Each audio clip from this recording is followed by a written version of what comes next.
I am Anushka Sharma from Bayou House.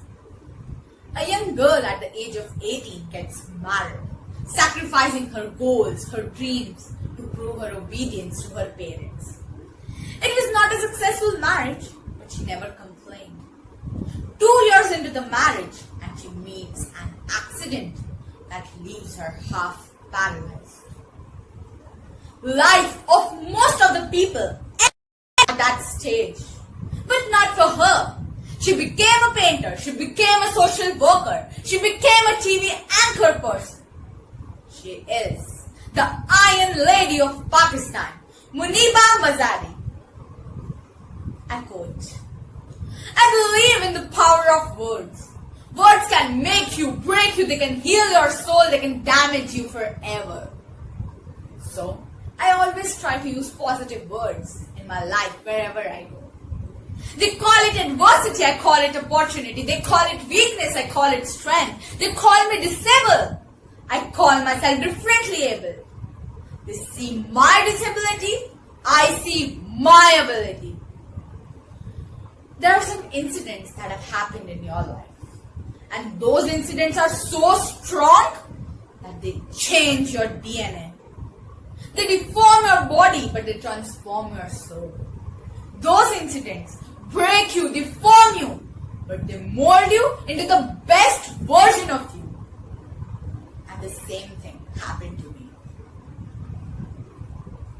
It is okay to be scared. It is okay to cry. Everything is okay, but giving up is not to be an option. It should not be an option. They always say that failure is not an option. Rather, failure should be an option. Because when you fail, you get up. And then you fail and then you get up. And that keeps you going. That's how humans are strong. A failure should be an option, but giving up, not. Never. We have these things in our mind. We call it perfection. We want everything perfect. We want ourselves to be perfect. There's this image in our head about everything. Perfect life, perfect relationships, perfect career, perfect amount of money that we need to earn no matter what. Nothing is perfect in this world. We all are perfectly imperfect, and that's perfectly alright. That's alright. So well, I end my talk on a very short note. Accept the way you are. Be kind to yourself. Be kind to yourself, I will repeat. Be kind to yourself. And then only we can be kind to others. Love yourself. Spread that love. Life will be hard, there will be turmoil, there will be trials. But that will only make you stronger. Never give up. The real happiness does not lie in money or success or fame. I have all this, but I have never wanted this. Real happiness lies in gratitude. So be grateful and be alive and live every moment. Thank you so much, everyone. Thank you.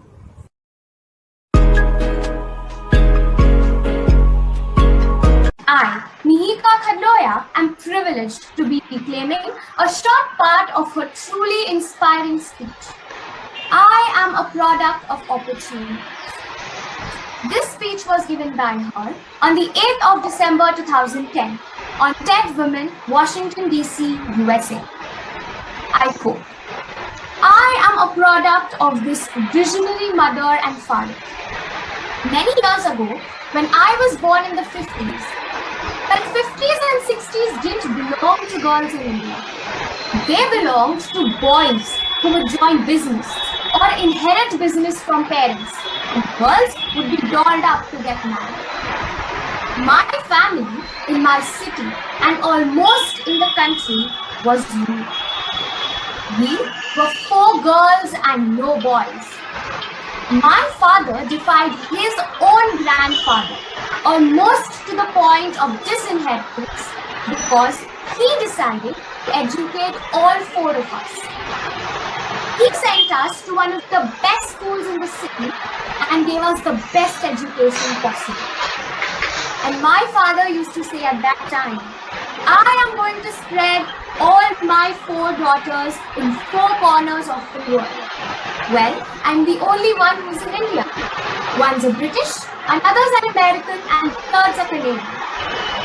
So, we are 4 Indian girls in 4 corners of the world. I am currently into movements of education of the underserved children and the anti-corruption movement in India. That's the movement and ambition of my life. Thank you.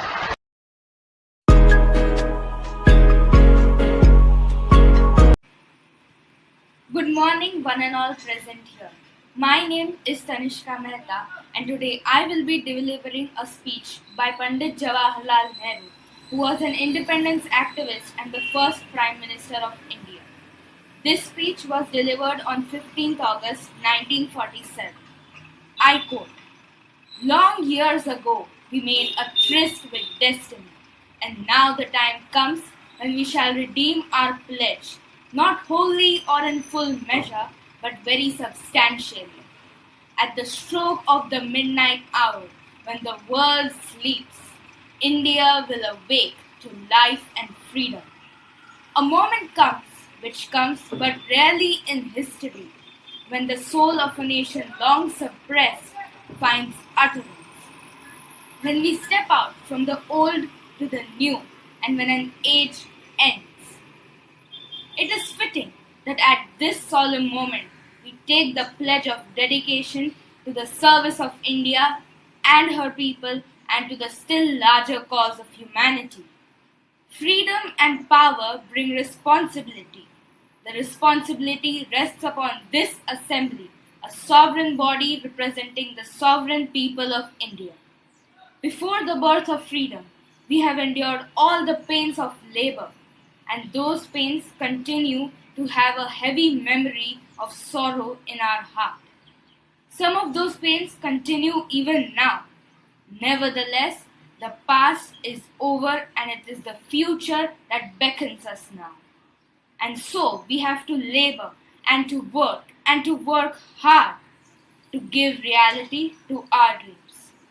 Those dreams are for India, but they are also for the world, for all the nations and its people are too closely knit together for any one of them to imagine that they can live apart. Peace is said to be indivisible. So is freedom, so is prosperity now, and also is a disaster in one world that can no longer be split into isolated fragments. Thank you.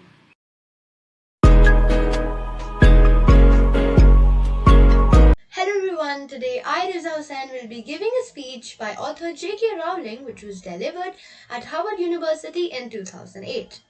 This speech teaches us the benefits of failures. So, now I will begin.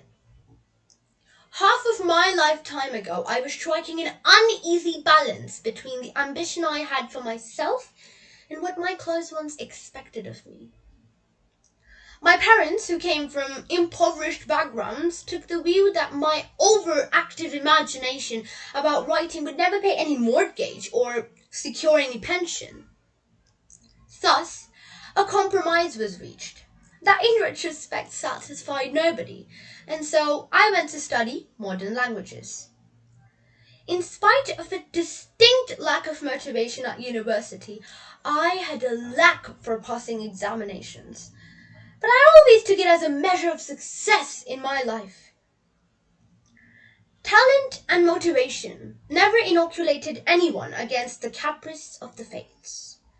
You might be driven by a fear of failure quite as much as a desire for success.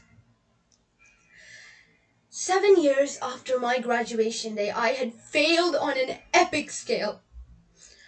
I was the biggest failure I knew.